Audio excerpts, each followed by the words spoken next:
leader of the Labour Party should learn about Poland is that this flat corporate income tax was implemented by social democratic government.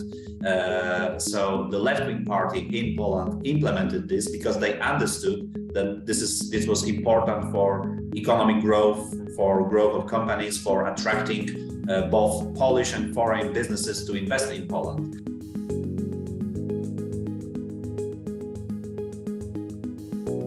Hello and welcome to the IA YouTube channel. My name is Reem Ibrahim and I am the Communications Officer here at the Institute of Economic Affairs.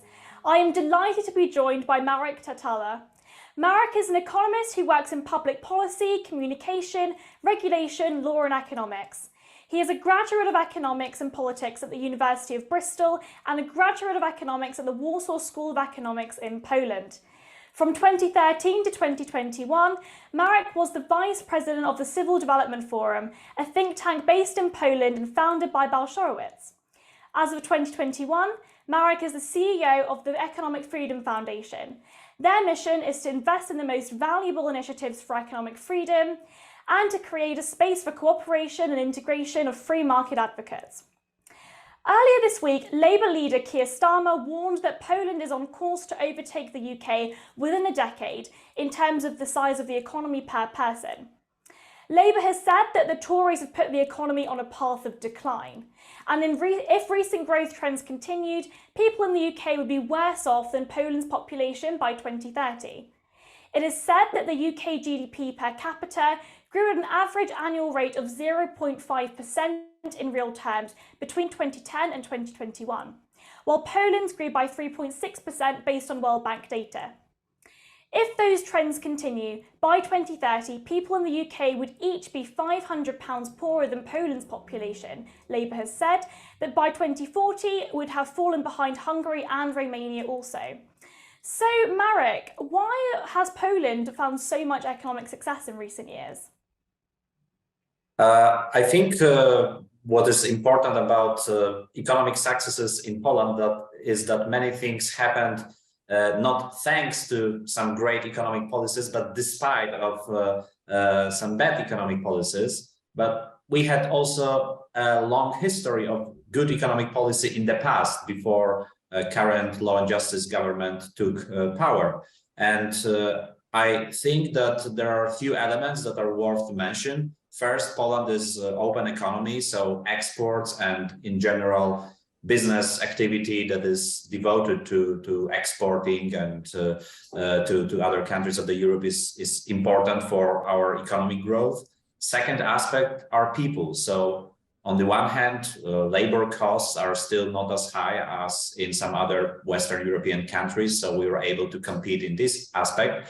But we also benefited from migration flow, and of course, Poland is now known from accepting millions of Ukrainian refugees. But even before the war, we have very substantial migration from Ukraine, and these Ukrainians were at the labor market. They contributed to economic growth. They were paying taxes. They were paying social security contributions, but they were also playing very important role in growth of companies because of low unemployment and shortages in the labor market. This migration was essential for, we can say, even saving the economy in this time of shortages. And what I also think is important is our consistency in terms of staying on the free market path. When we had big reforms in 1989, they changed economy from socialist to free markets. And then we have very different governments, from social democrats to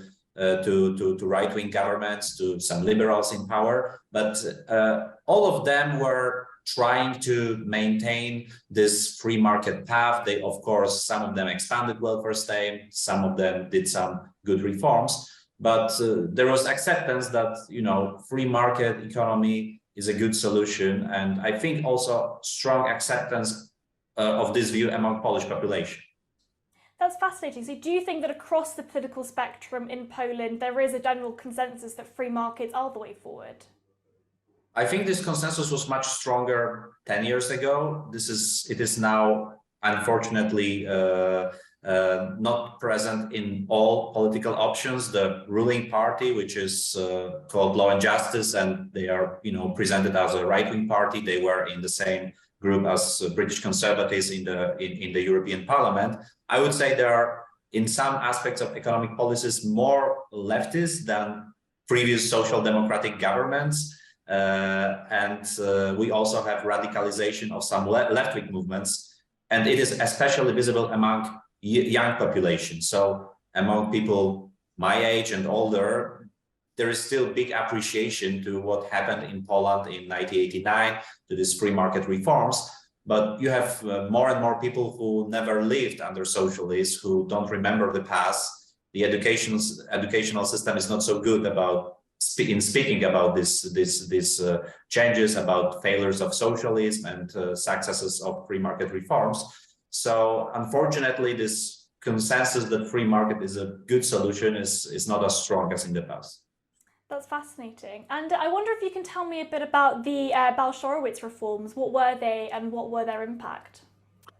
So in general, Poland was a socialist country until 1989. And when I hear sometimes, the modern left-wing parties saying that we would like to implement so-called democratic socialism, I always explain that we don't have examples of democratic socialism in the past. Every time when socialism was implemented in the history, democracy was over, and it was the case of Poland. So it was authoritarian country with socialist economy. And then in 1989, there was need to reform the economy. Leszek Balcerowicz became Minister of Finance and decided to implement a so-called shock therapy, a very radical package of reforms that implemented free market solutions to the previous socialist system. The prices became flexible. Privatization of state-owned enterprises started. The Polish zloty, the Polish currency, became convertible to US dollars and other currencies again. There was ban on, subsidizing budget from the central bank and so on. So there was also a big fight with inflation.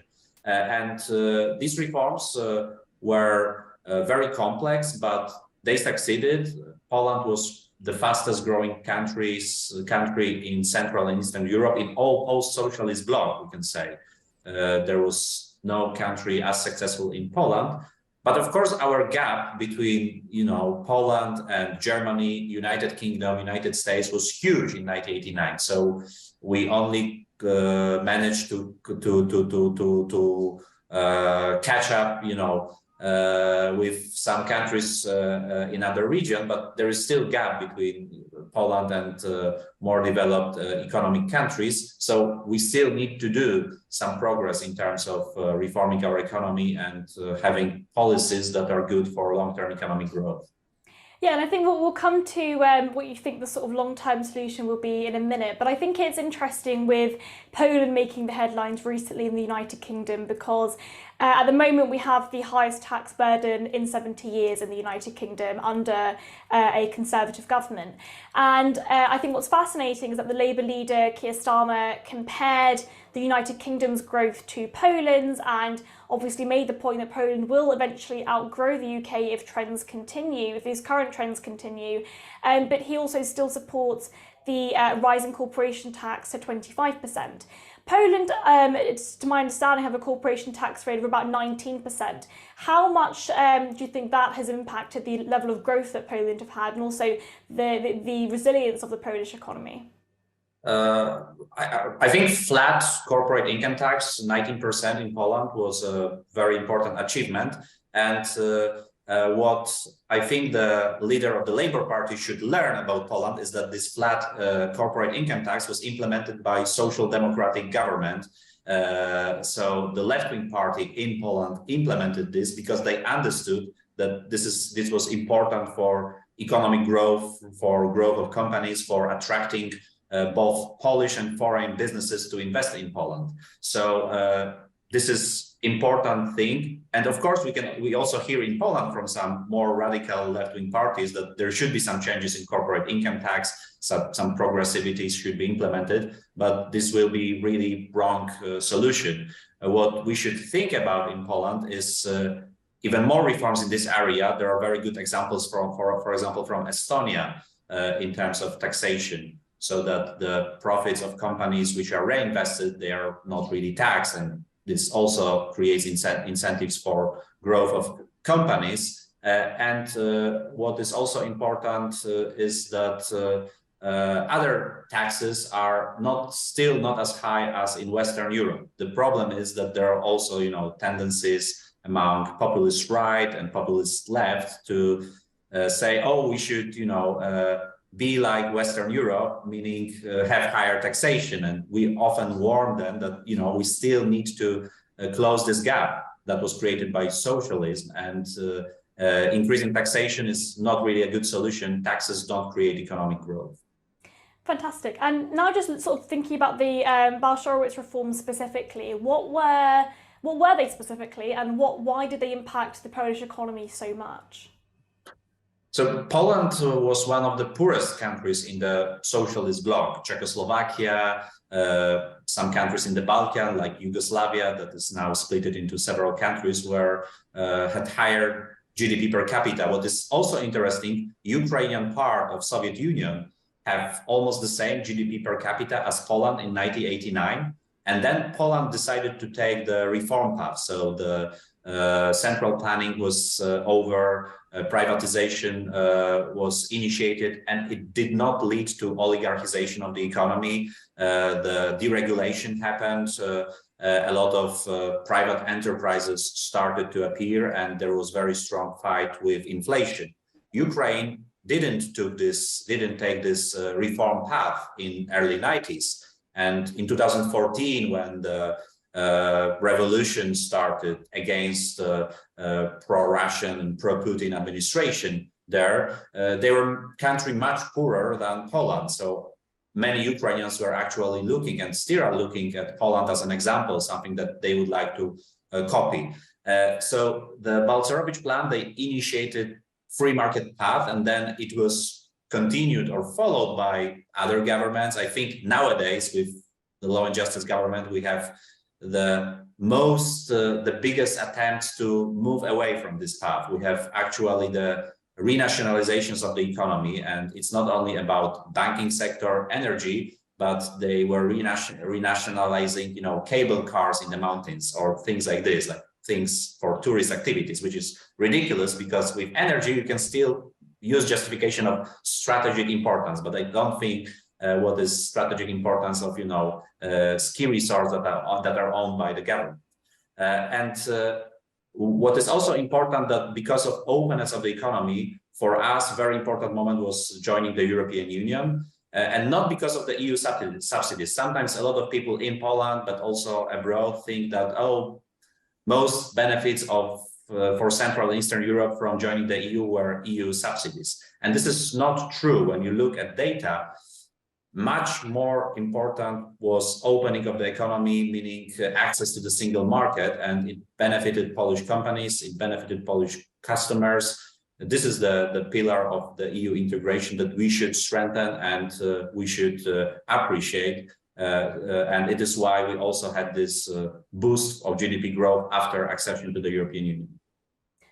That's fascinating. Thank you, Marek. And do you think that, just sort of fast forwarding past the Balcerowicz reforms, in the recent sort of past decade, where we've had obviously the COVID pandemic, we've had rising inflation, we've had a higher cost of living, these are things that have impacted all of Europe. But it appears, at least at the surface level, that the Polish economy has been particularly resilient. And you'd expect potentially that maybe because of Poland's geographic proximity to Ukraine, but also you'd expect also that the Polish economy wouldn't be as resilient than Western European more advanced economies as well. So could you tell me a bit about why the Polish economy, at least in the past decade, seems to have been so resilient to these geopolitical events? I think it's not even about resilience of Polish economy. It's more about resilience of Polish entrepreneurs and Polish people in general. Maybe because we had so much hardship in the past when we had socialist economy, and then these reforms that were difficult for part of the population. We are, more flexible in some aspects. I think also the On the one hand, when you look at international indices, Polish legal system and tax systems are quite complex. But I think in terms of enforcement, there is more flexibility. Maybe not everything is so visible and clear for government officials, which is creating more flexibility in terms of approach to some aspects. We still have, not so high tax burden as some other Western European countries. We have problems of over regulation in some sectors, but some other are quite free in terms of operating of the economy. And I think this openness also matters. So when even before the war, we had huge inflow of migrants that were beneficial. This movement was very beneficial for Polish economic growth. Then when the war started, we also opened our borders, and it did not create any, difficulties. You often hear in discussions about migration that migrants, create violence or destroy culture or lead to high unemployment. Unemployment in Poland is very low, and we accepted millions of Ukrainian refugees. So some of them are now in the labor market, some of them later return to Ukraine, but there are no huge difficulties regarding this migration. The problem is that there are politicians in Poland, both on the right and left-wing side, that they would like to copy some policies from Western Europe, including UK, like,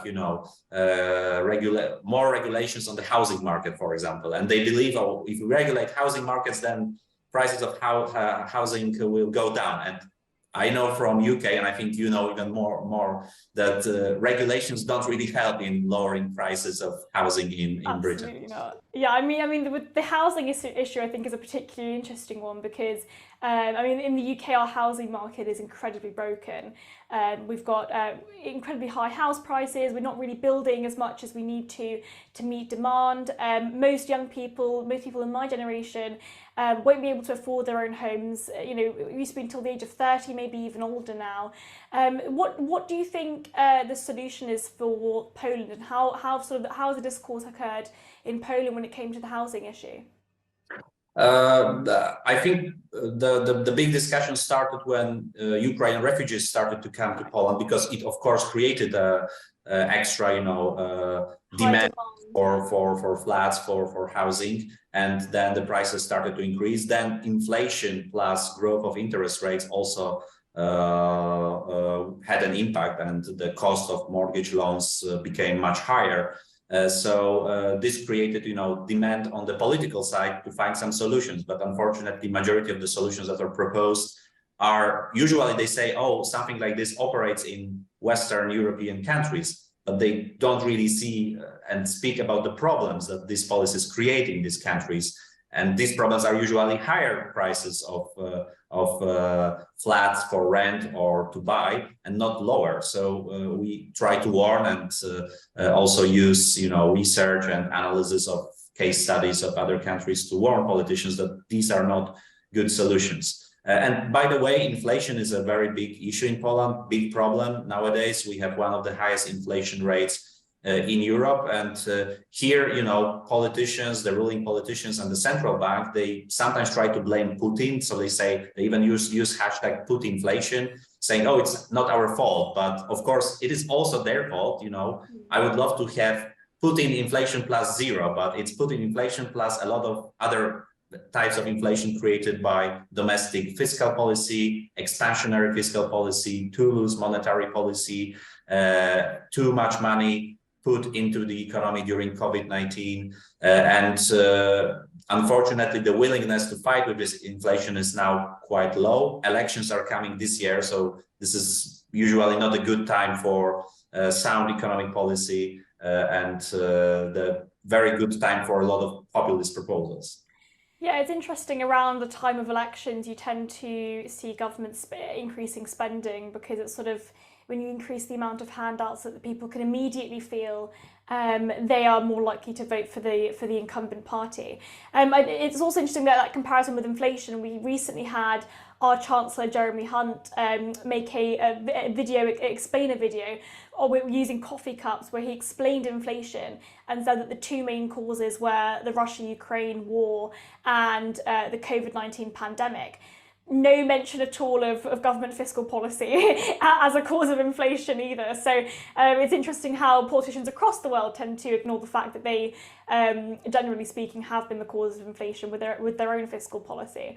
I just want to turn to what you touched on recently about the future of openness in Poland and the future of economic freedom in Poland. What sort of reforms would you like to see put in place, and how do you think that will impact the Polish economy as a whole? There are still many things to do when you look at international indices of economic freedom.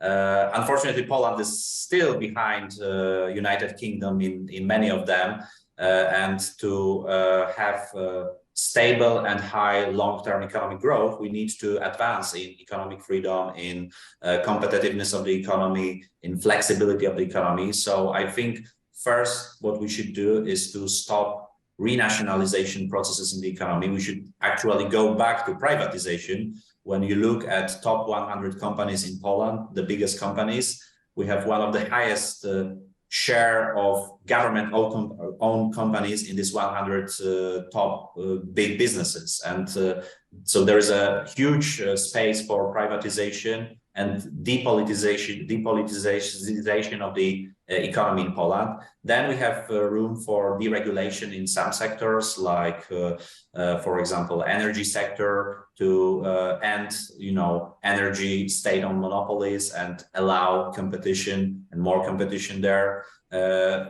Also, in terms of migration, there are some ways that we should make life of migrants from outside of the EU easier in Poland.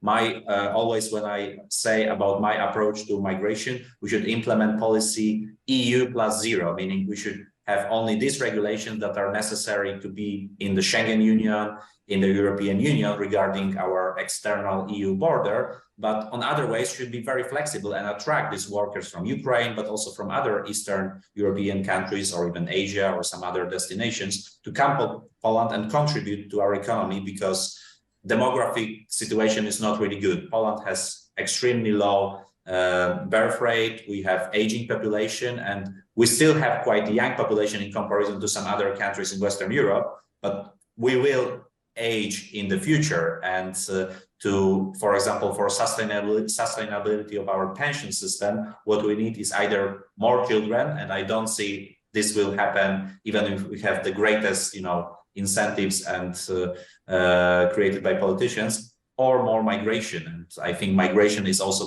the future of Polish economy. And I hope one day we'll also attract migrants from Western Europe.